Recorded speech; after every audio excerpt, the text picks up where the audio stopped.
Hello everyone, আপোনালোক সবকে মোৰ চেনেললৈ স্বাগতম। আজি আমি প্লান্ট ফিজিওলজিৰ কোৱেশ্চনছ কেইটামান সলভ কৰিম। এটো মই বহুত কেইটা পাৰ্টত আপোনালোকক সলিউশনটো দিম। কোৱেশ্চন পুৰণা যিমানখিনি কোৱেশ্চনছ আছে পাৰ্ট 1 পাৰ্ট 2 এনেকৈ থাকিব।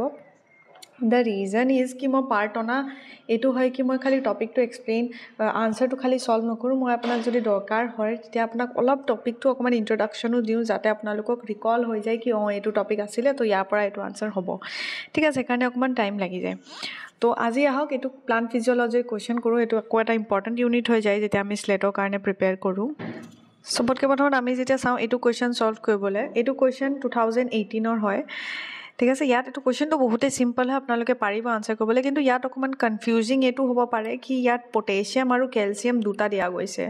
মানে ইয়াত কোৱেশ্চনটো কি কৈছে আমি কোৱেশ্চনটো পঢ়ো বলক। কোৱেশ্চনটোত কৈছে কি which macronutrient is an essential requirement for closing and opening of stomata. Stomata closing আৰু opening কাৰণে কোনটো বহুত essential requirement হয়। আমি জানো ম্যাঙ্গানিজ ইমান দৰকাৰ নপৰে, ফসফৰাছৰো ইমান দৰকাৰ নপৰে স্টোমেটাৰ মেইনলি ৰেগুলেশনত। ঠিক আছে, তাত আমাৰ কনফিউজন এটো কৰিব পাৰে পটাছিয়াম আৰু ক্যালসিয়াম।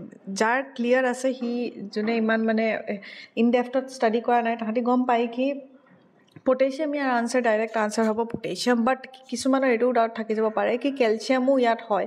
তো ক্যালসিয়ামত কেলে আমি ক্যালসিয়াম অপশনটো ইয়াত চুজ নকৰো। সক ইয়াত আমাক কৈছে কি এসেনশিয়াল মাইক্ৰো ক্যালসিয়াম যেতিয়া আমি ইউজ কৰো ন তেতিয়া আমি ABA এবসেসিক এসিডৰ পাৰ্সপেক্টিভত আমি ক্যালসিয়ামৰ ৰোল চাও আৰু এবসেসিক এসিডৰ ৰোল ইন স্টোমেটা ক্লোজিংত চাও। ঠিক আছে, হেতু এবসেসিক এসিডৰ ফাইটো হৰমোনছৰ পাৰ্সপেক্টিভত হৈ গল আৰু প্লাস ক্যালসিয়াম ইমান এসেনশিয়াল নহয় কি মানে বহুত এসেনশিয়াল কি হয়তো দৰকাৰ হ'বই স্টোমেটা ক্লোজিংত। মেইন যদি আমি ভাবো কি যদি ম্যাক্ৰোনিউট্ৰিয়েন্ট যদি লাৰ্জ এমাউন্টৰ দৰকাৰ হয় যেটো হল in case of plants it's NPK। So NPK ত আমি দেখো কি পটাছিয়ামটো ইয়াত হয়, তো সেইকাৰণে ইয়াৰ আনসাৰটো হৈ যাব পটাছিয়াম। ইয়াৰ আনসাৰটো হৈ গল A। ঠিক আছে, ইয়াৰ পিছৰ কোৱেশ্চনটো সলভ কৰি এই কোৱেশ্চনটোত কিছুমান কৈছে কি ম্যাচ দা ফলোইং কৈছে। ঠিক আছে, আৰু এটো কোৱেশ্চন আমি 2022 ত পাইছো স্লেটত। সো ইয়াত আমাক কেইটামান কলিমটো ম্যাচ কৰিব কৈছে, ইয়াত অপশন কেইটা দিয়া আছে। তাৰপিছত ইয়াত আমাক যেতিয়া ইয়াত বহুত কেইটামান পাথৱে পৰা আপোনালোকৰ মেটাবলিজম যোনটো প্লান্টত দেখা ন তাৰ পৰা এটো লোৱা হৈছে। ইয়াত আমাৰ প্ৰথমটো এটো হৈছে ফটোলাইসিস অফ ওয়াটাৰ। আপুনি দেখিব যেতিয়া আপোনালোকে ফটোসিনথেসিস পঢ়িব সাইটোক্ৰোম C অক্সিডেজ এটো ফটোসিনথেসিসত পাব। ডাইঅজেট্ৰপি এটো পাব আপুনি যেতিয়া আপোনালোকে নাইট্ৰজেন মেটাবলিজম পঢ়িব। আৰু বায়োসিনথেসিস অফ IA এটো ফাইটো হৰমোনছত পাব। যেতিয়া আপুনি অক্সিজেনৰ সিনথেসিসটো পাথৱেটো যেতিয়া চাব ন তেতিয়া আপুনি এইখিনি বুটেখিনি বস্তু পাব। ঠিক আছে, যদিও নাপায় আপুনি মই সদায় আপোনালোকক এটা ট্ৰিক কৰিছো কি B আৰু C অপশনটোত আমি প্ৰথমতে চাম, A আৰু D টো অকমান ইগনোৰ কৰিম কাৰণ মোস্টলি A আৰু D কমনে থাকে। কাৰেক্ট আনসাৰ পাবলৈ আমাৰ কাৰণে B আৰু C এ বহুত ইনাফ হৈ যায়। ঠিক আছে, তো আমি চাম এতিয়া বি টো কি হৈছে। বি টোত হৈছে ডাইএজোট্ৰপি। ডাইএজোট্ৰপি যেনেকৈ আপোনালোকে জানে কি এইটো নাইট্ৰজেন মেটাবলিজমৰ লগত ৰিলেটেড হয়। তাত নাইট্ৰজেন মেটাবলিজমৰ লগত যেতিয়া আপুনি নাইট্ৰজেনেছ এনজাইম চাই তাত মলিবেডেনাম বুলি এইটো বস্তুটো। ঠিক আছে, মলিবেডেনাম বহুতে ইম্পৰ্টেন্ট ৰোল প্লে কৰে যেতিয়া আমি নাইট্ৰজেন মেটাবলিজম পঢ়ো। যদি আপোনালোকে নাই পঢ়া, যদি এইখিনি বস্তু কনসেপ্ট ক্লিয়াৰ নাই মোক জনাব কমেন্ট সেকশনত। মই এইটো কাৰণে ভিডিও লৈ আনিম ভালকে এক্সপ্লেইন কৰি পিনে নাইট্ৰজেন মেটাবলিজমত। সো ডাইএজোট্ৰপি যদি আমি চাবলৈ যাওঁ বিৰ হ'ব 4, ইয়াত মলিবেডেনাম পৰে। এণ্ড দেন তাৰপিছত আমি ফটোলাইসিস অফ ওয়াটাৰ যেতিয়া আমি ফটোসিনথেসিস পঢ়ো, ফটোসিনথেসিসত আমি চাওঁ কি H2O টো ব্ৰেকডাউন হয়। ঠিক আছে, ব্ৰেকডাউন হৈ পিনে ই অক্সিজেন দিয়ে, কিন্তু দুটা H2O এ এটা অক্সিজেন মলিকিউল ৰিলিজ কৰে হয় নাই।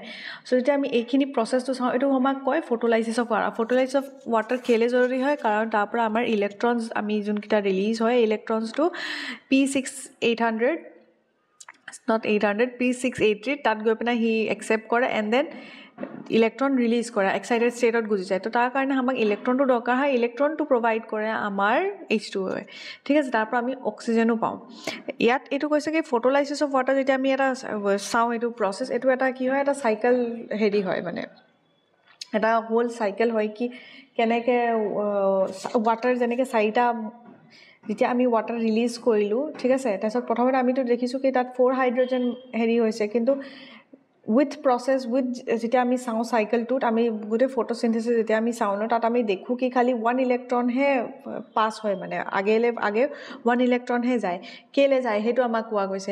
হেতু আনসাৰ এই ফটোলাইসিস অফ ওয়াটাৰ টপিকত আছে। তো এইটো যেতিয়া আমি চাম তাত সেই সাইকেলটোত য'ত S1 S2 S3 এনেকুৱা বহুত কেইটামান কম্পাউণ্ড আছে যি এটা ইলেক্ট্ৰন টাইৰ'চিনক দিয়ে সেইটো এটা বহুত ডাঙৰ প্ৰচেছ হয় অক্সিজেন ইভলভিং কমপ্লেক্স বুলি কয় তো সেইটো আপোনালোক জানিব মন গ'লে মোক কমেণ্ট ছেকশ্যনৰ পৰা তাৰ কাৰণে মই বেলেগ ভিডিঅ' লৈ আনিম কিন্তু ইয়াত আমি এইটো কুৱেশ্যনটো ছল্ভ কৰা পাৰ্চপেক্টিভত চাম কি কুৱেশ্যনটোৰ কাৰণে কি জৰুৰী হয় তো ফটোলাইচিছ অফ ৱাটাৰ আমি চাম কি তাত মেংগানিজৰ দৰকাৰ হয় সেইটো যেতিয়া পঢ়োঁ ন আৰু বহুত হেৰি দৰকাৰ হয় তাত কেলছিয়ামৰো দৰকাৰ হয় ক্লোৰাইডৰো দৰকাৰ হয় কেলছিয়ামৰো দৰকাৰ হয় তো আমি বহুত কেইটামান বস্তু দেখোঁ কিন্তু তাত যদি মেইন প্ৰিডমিনেণ্ট চাওঁ আমি তাত মেংগানিজ দৰকাৰ হয় তো সেইকাৰণে ফটোলাইচিছ অফ ৱাটাৰ এটোৰ হৈ গ'ল থাৰ্ড হৈ গ'ল বিৰ হৈ গ'ল ফ'ৰ্থ এণ্ড দেন আমি চাওঁ চাইট'ক্ৰম চি অক্সিডেজ যেতিয়া আমি পঢ়োঁ চাইট'ক্ৰম চি অক্সিডেজ তাত আপোনালোকে দেখে কি